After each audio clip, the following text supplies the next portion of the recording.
Zat Hashem, today in Masechet Shabbat, we're holding on Yud Amud Bet, 10b, and we're holding two dots. V'amar Rava bar Machasya, Amar Rav Chama bar Guria, Amar Rav. It's about 10 lines from the top of the page, Yud Amud Bet. We're going to have today really just one long Gemara today, 4 teachings of Rav. They're aggadita teachings, different teachings of Rav and aggadita. Very interesting stuff, and actually it's beautiful because we're going to talk about Shabbat here, and we just spoke about Shabbat because it was in the parasha. This isn't regarding Shabbat. This is beautiful, such a beautiful thing. Actually, I want a chumash because I wanted to look this pasuk up. I know where it is. Sorry, 1 second.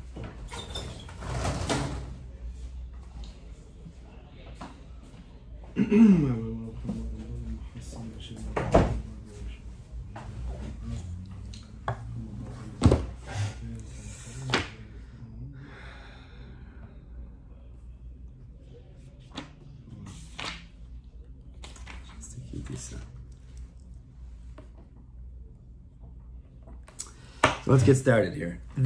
What Rav's about to teach us is something that I think probably we would not necessarily assume automatically.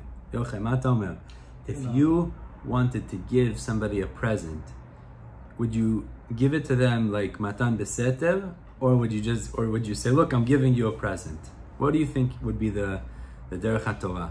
What do you think is the better thing to do? Just to give the present and they don't know who gave it, they don't know necessarily. But this is different. Tzedakah, really best thing to give. You don't know who you give, and the recipient doesn't know who give it to them. Right. There's no embarrassment also. But to give matana, you really want to marbe shalom, marbe ahava. Beautiful. So it's good to tell them that you're giving it. Yeah, and also sometimes matana people refuse.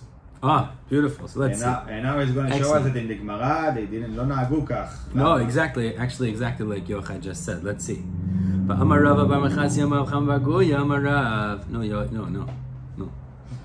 Amar Rav bar Machasya Amar Rav Chama bar Guria Amar Rav. Anoten matana lachavero. If somebody gives a gift to his friend, tzarich leodio. He needs to tell him, here's your gift, and I'm giving it to you. So now Rashi says something very, well, let's see the proof first. Shene'amar, like the pasuk tells us, and this is in Parashat Kitisa, HaKadosh Baruch Hu told Moshe Rabbeinu to tell the Jewish people that he was going to give them the gift of Shabbat. Hashem was giving the Jewish people the gift of Shabbat, and he said the words, exactly, and he tells Moshe, Ladat ki ani Hashem mikadishchem. I want them to know that I am Hashem mikadishchem, who will sanctify you. What does it mean? That I want you to go and tell them, I'm going to give you Shabbat, I'm giving you Shabbat, and you should know what Shabbat is and that I'm giving it to you. So comes Rashi here, and Rashi says, what's the pshat? Why do you want to tell people who are receiving a gift that you're giving it to them and what it is? So if we look at Rashi, tzarich leodio, he says 2 points. Exactly, actually, like Yochai said, 2 different points. Look at Rashi, tzarich leodio. It's very interesting. The 3rd line in Rashi. Tzarich leodio, matan ploni yaten lecha. You have to say first, I'm giving you this gift. V'zeu derech kavod. It's honorable. Why? T'shema yitbayesh lekabla, umitoch kach mitatzin b'dvarim. Before you give it, if you're giving it to him directly, so you don't want that when you give it to him, he gets embarrassed. So tell him in advance. Tell him beforehand, I'm giving you a gift. He'll be agreeable, and then later when you give it to him, he'll know what to expect. And similarly, Rashi says a different case. Let's say he gives it to him not directly, but he puts it private in his house. He should also tell him, Shalom yediato, without him knowing. Tzarich leodio, he has to tell him, Shemiyado ba'alo, shemitoch kach ye'eh ohavo. If you put a gift in someone's house, they don't know who it came from, you are trying to promote friendship. He doesn't even know who it came from, so that doesn't promote friendship. So therefore, it's a good idea for both parts. If you're giving it directly, tell him beforehand, I'm bringing you a gift. Because then he won't be ashamed or embarrassed when you give it to him, he'll be prepared. And if you're giving it to him privately, meaning he doesn't realize you're putting it in his house, so you should also tell him, because the whole idea then is to promote ahava, to promote friendship. So the way you do that is by telling them, look what I'm doing. Comes Tosafot, by the way. Hold on, so comes Tosafot. Tosafot says, what Yochai was just pointing out, he says, but this is dafka if you're noten matana, like a friendship gift. But if you're giving tzedakah Tzedakah is beseter. Is dafki. You want to prevent embarrassment. So they shouldn't know who it's coming from, and even better is they don't even know it's tzedakah. Maybe you make it in a way that they find it on the street. They don't even realize. You don't want them to be ashamed. So the better idea is they don't even realize who it's coming from. They don't even realize it's a gift. Whereas noten matana, like ava, that's a different story. That's what the Gemara is saying. Beautiful. You're saying mishloach manot. I think so. Mishloach manot. You have to know who extended to you. Who is the noten? To be yotze. To be yotze. You have to know that you give it. It makes sense because the whole idea is to be marbeh shalom. Right. It makes sense. I mean, it makes sense because the whole idea. It's not tzedakah. Right. It's not tzedakah. It's not tzedakah. Right. Ben ish l're'eh. מתנות לאביונים. לא, משלוח מנות זה שונה. Correct. מתנות לאביונים זה צדקה. That's something different.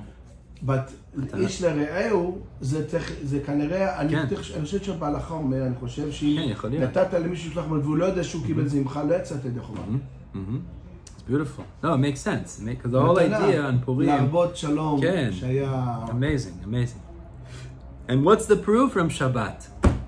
Because HaKadosh Baruch Hu told Moshe, I want you to tell the Jewish people I'm giving them the matana of Shabbat.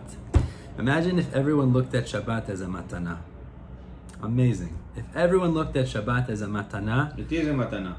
Me and you know that. But Also imagine if everybody knew that Shabbat was a matana. Let's see it inside now what you were just quoting.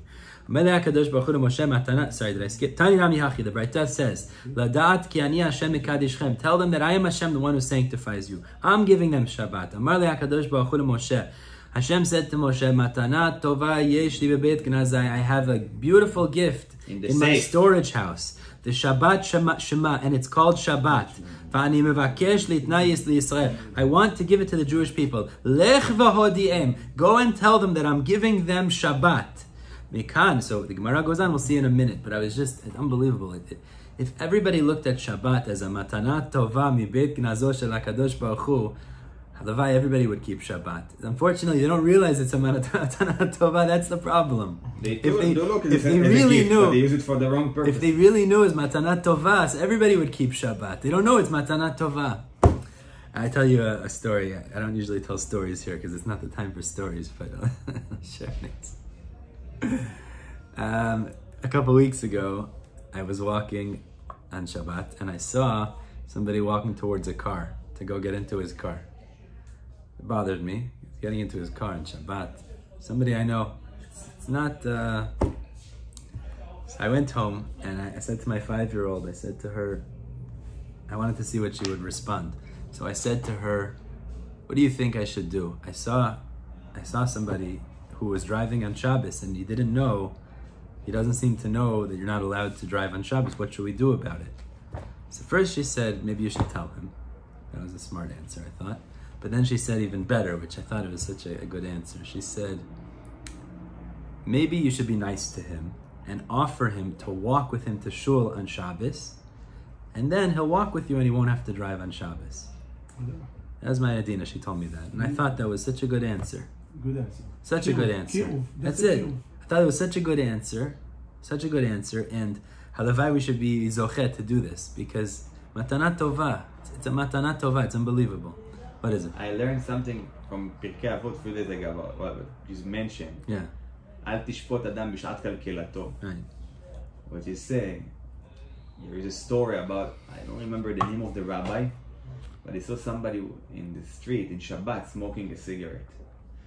And he walked, and this guy saw that this Chashuv rabbi is coming. They threw the cigarettes, like you don't know him. I said, Shabbat Shalom, shake his hand.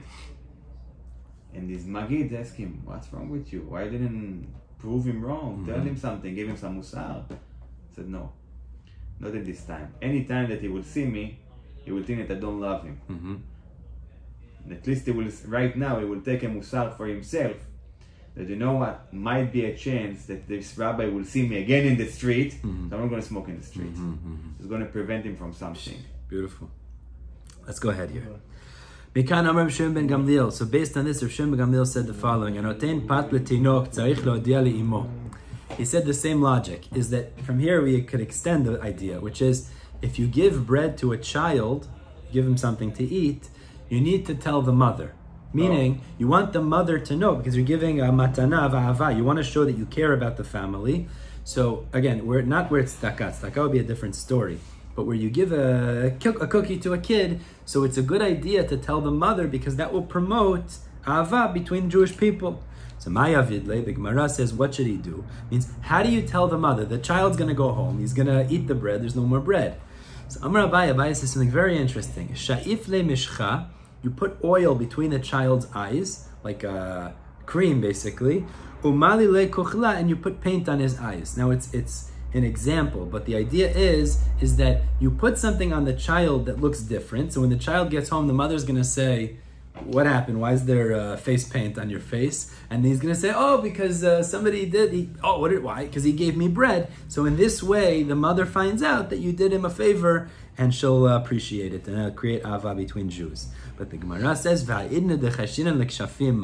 today we're worried about kishuf, about black magic, and apparently they used to put oil and face paint or black magic, so not a good idea. Samra Papa, Sha'if le me'otan hamin. You should put on the child's face something, or on the child, something that you gave him. Meaning, if you gave him a brownie, put a little chocolate on his face. Why? Because then the same story, he'll go home, the mother will say, what is it? He'll say, hey, the guy gave me a brownie, and that will cause love amongst Jewish people. It's an amazing thing. And he says to the Gemara, is this true? Is it true that you should inform the recipient of a gift, the mekabel, that you gave him that gift? V'ha'amar Rav Chama bar Chanina, hanoten matana l'chavero. He says, Rav Chama bar Chanina said, if somebody gives a gift to his friend, ein tzarich lo dio. Actually, he does not need to inform him. How do we know this? Shene'amar. Because the pasuk tells us when Moshe came down from Har Sinai, he came down and he had a karan or, he had a shine of light coming off of his face, and it says, "Umoshe lo yada ki karan or panav b'dabro ito." He didn't know that there was this shine of light when he spoke until the Jews told him, and he put on a masveh, he put on a veil. So you see, Hashem didn't tell him that he gave him this gift, this shine of light. So you see, you don't inform the recipient of a gift. So it seems to be a stira. So my answer is lo kasha. Habe milta da'avida le'igluye.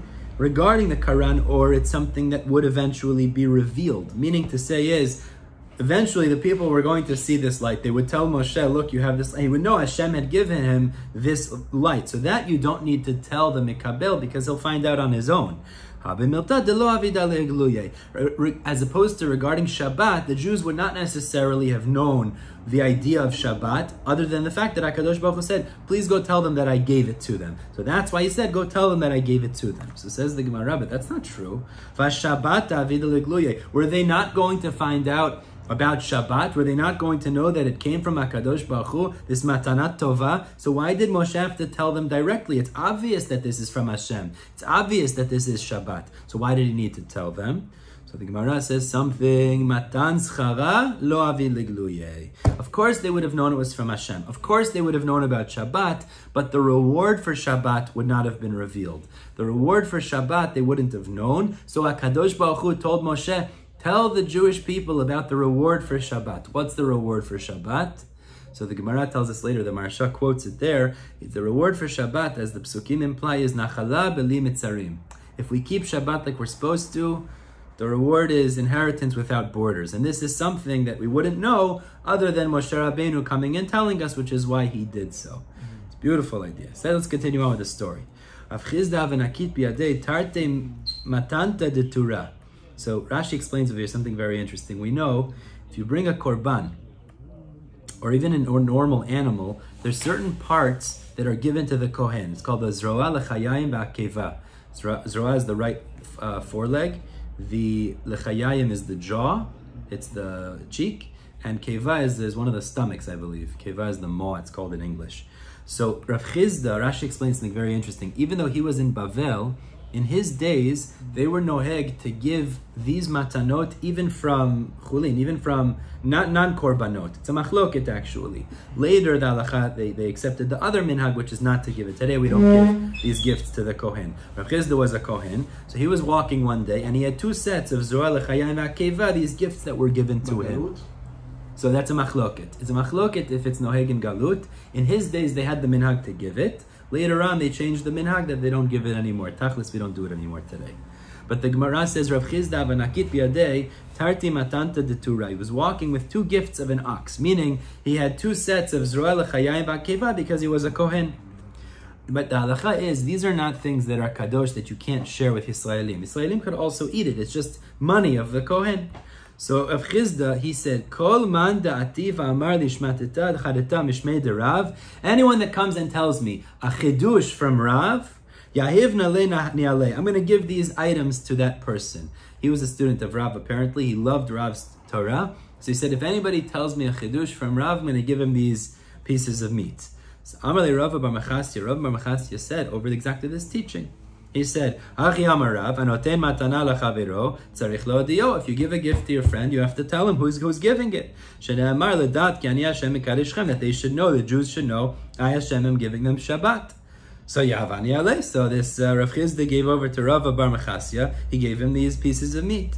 So Rav bar Machasya turned to Rav Chizda and he said, Amar Chavivin alach shmatita de Rav.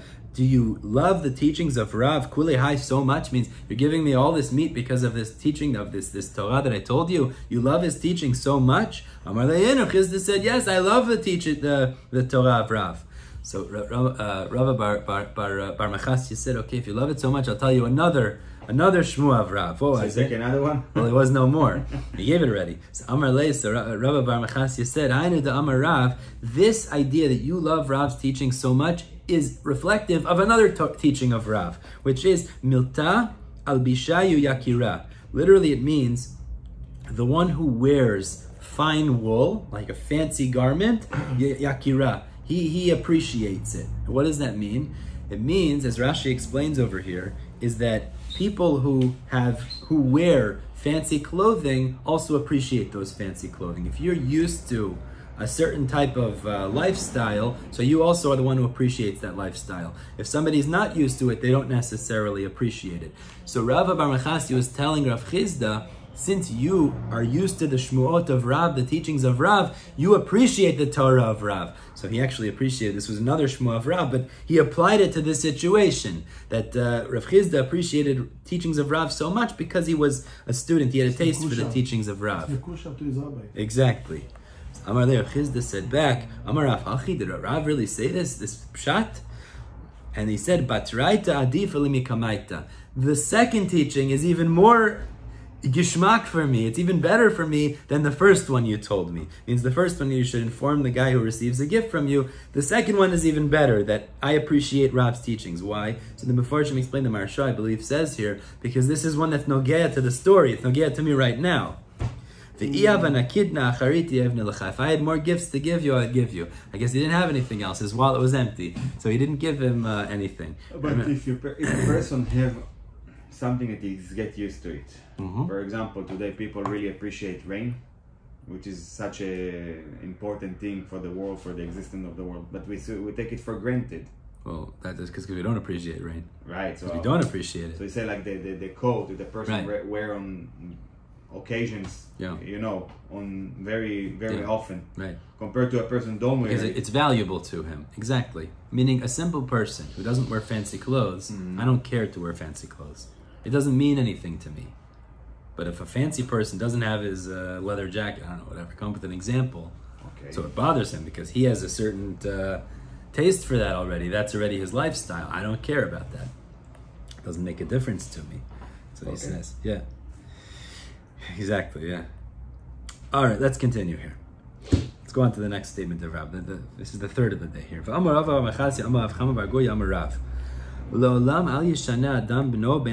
person should not show favoritism. Shouldn't treat one child differently than the other children. It's a very logical thing.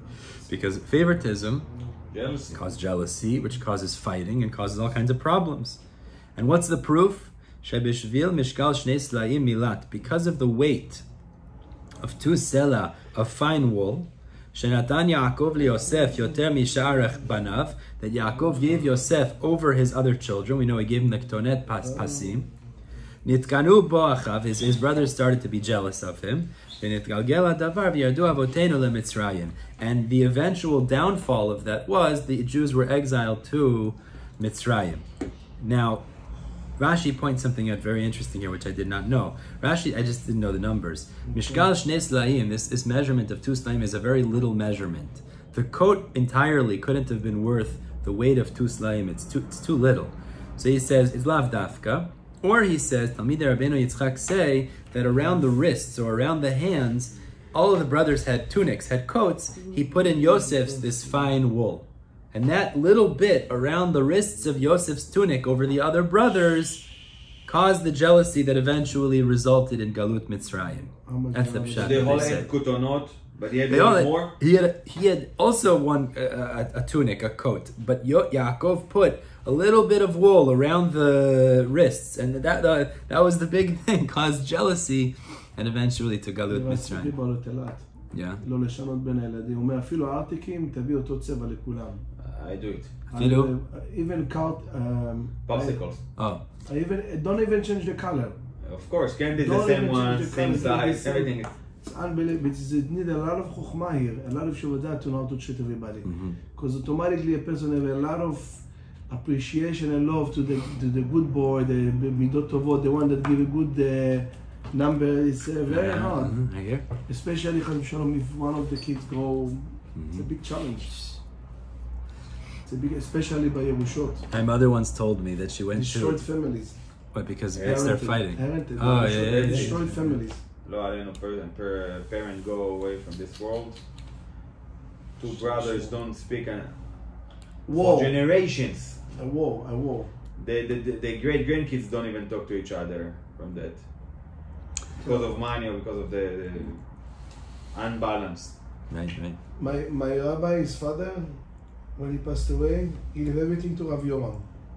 Everything. Rabbi said, I give a little bit to all the brothers. And the middle of the Shiva, I sold the house and I paid the salary for the Avrechim for my father money. Unbelievable. All his money, father, goes straight to Tzedakah to feed Avrechim. Unbelievable. It's a big soul. Where did he live? What do you mean? Oh, meaning his father's house. He sold his father's house. In the middle of the Shiva. Wow. וחילק משכורת לפסח, לאברכים. Big zchut. No fighting, no nothing, no wrong use with the money sometimes. The parents work so hard, keep the money, the kids go crazy, do right. Ferrari and all this Shomea. Very... right, shtuyot, right. כן, מה חבל. Shomea. All right, let's go. The final point of the day here. Let's see this. Amar Rav bar Mechasya Mavcham bar Guya Amar Rav.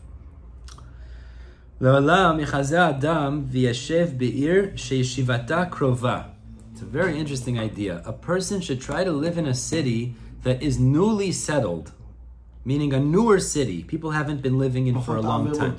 Oh, why? If people haven't been living there for long, it has less averot. Now, I don't know. So Hashem Yishmor, what are we doing here? I'm just wondering here because also if it's less, if it's less lived in, it's also less mitzvot. Mama. Also, if it's less lived in, there also are less mitzvot. But we spoke. So why? Let me give you an example. I'm looking at the negative. Let me give you an example. The mikveh that you said. Before you make it as a mikveh and there was no person who is naked there. Oh, okay, after. Okay, like the beta kiseh. Oh, but I'm asking right now, you still can make something. You can sanctify the place. So once there is so much averot, okay. But also, there's also more mitzvot. That's what I don't understand. So the Gemara is looking at the negative. It's saying is if it's been lived in longer, there's more averot in that area. Okay, I hear you're saying maybe there's more of a netiyah to the negative. I hear. Okay, I hear. I'm not sure. Where do we find this idea in the Torah? Because we find when the Malachim go to Sodom to save Lot from Sodom, they say, run to the mountains. And he responds, I want to go to this place called Zoar. So the Pasuk says, it says, he says, this city, it's close to run to it. And it's small.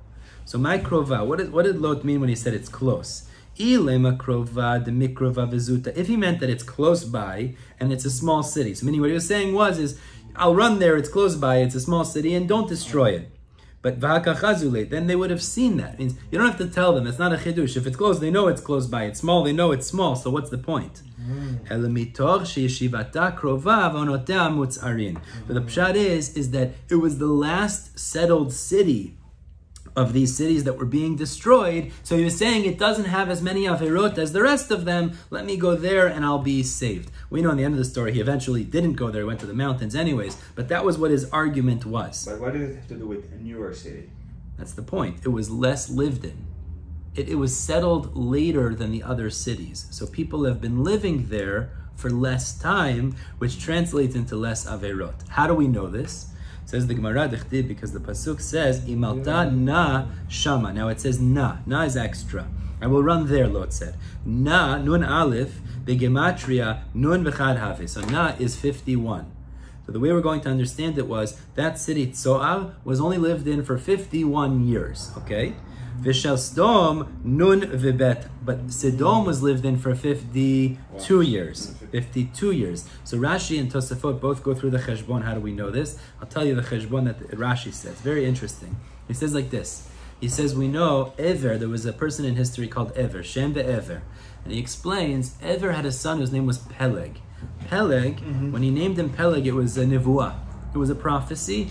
That the Dora Flaga, there was scattering of the people, would occur actually at the end of Peleg's life, the way Rashi deduces. Now we know Peleg died when Avraham Avinu was 48 years old, and Sodom and Amorah were destroyed when Avraham was 99 years old. So if you include 48 to 99, that's 52, because you include 48 also. You have to say that's what would come out. So Rashi seems to learn. So the point is, we see Sodom was around for 52 years, because when it was scattered, that's when Sodom would have been settled. And so it was only 51 years, so there was less avirot in that area. Now the Gemara finishes off and tells us, even though Sodom was around for 52 years, it only was in peace. It only had shalva for half of that time. So v'shalvata, says the Gemara, its peace, its settlement, its calm, turning to Yud Amud Aleph, was chavav. It only had 26 years of peace. 26 out of 52 is half.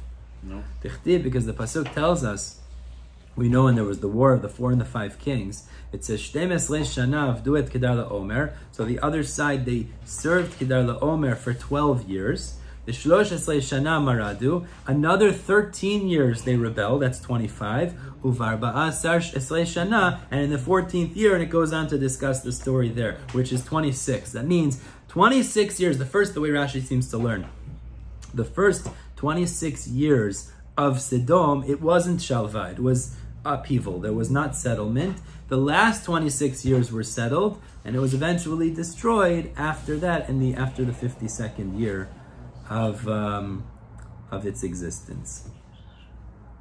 Okay, we're going to stop here, Chaver. Top of Yud Aleph Amud Aleph. I have to run. I have to go do some work today. Take care of some stuff. Bezat Hashem will pick up Yud Aleph Amud Aleph tomorrow with more statements of Rav. Very interesting stuff. How are we going to catch up all the Yamim Tovim?